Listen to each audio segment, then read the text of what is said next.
Jumping back to Joseph Smith, because this is a very, well, is the key part, I would say, is the finding, and forgive my ignorance of how to approach this and say it correctly, but the stuff, the writings that he found. Can we get into that? Golden plates. Yes, there we go. Okay, so after the first vision, sometime later, an angel appeared to him, which was the angel Moroni.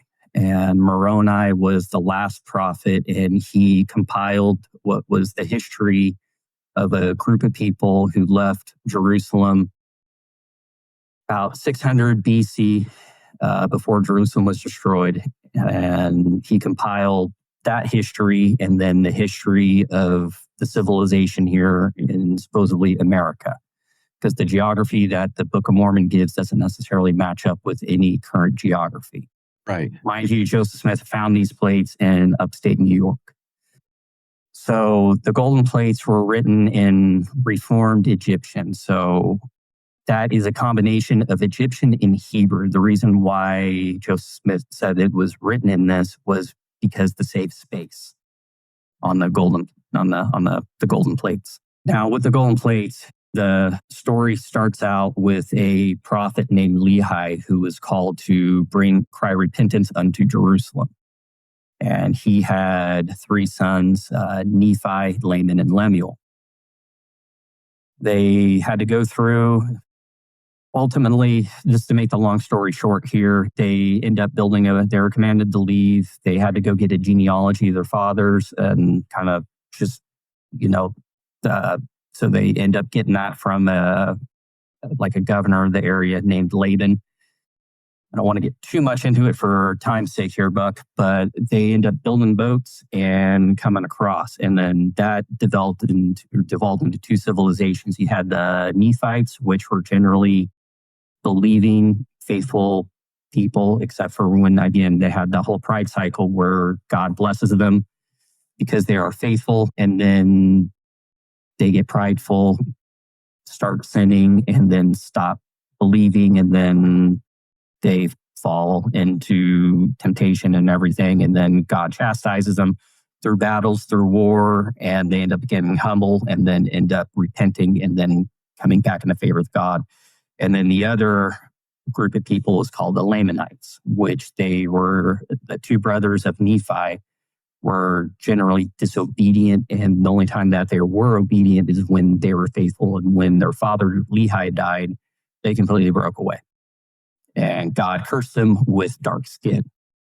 And this kind of touches back on the previous episode that in Mormon theology, that the cursing of if you, like with Cain, they believe that Cain's skin was cursed and that the lineage of Cain, they had dark skin as well.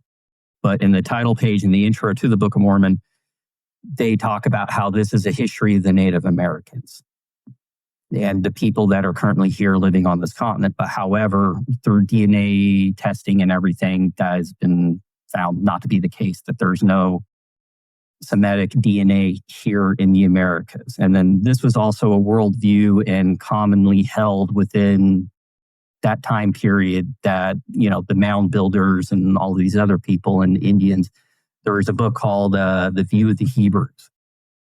And some people have posited that certain aspects of the Book of Mormon's theology and kind of the Lehi and his descendants coming over to the Americas is part of, the View of the Hebrews kind of posits that the Native Americans right now, that they have Semitic DNA.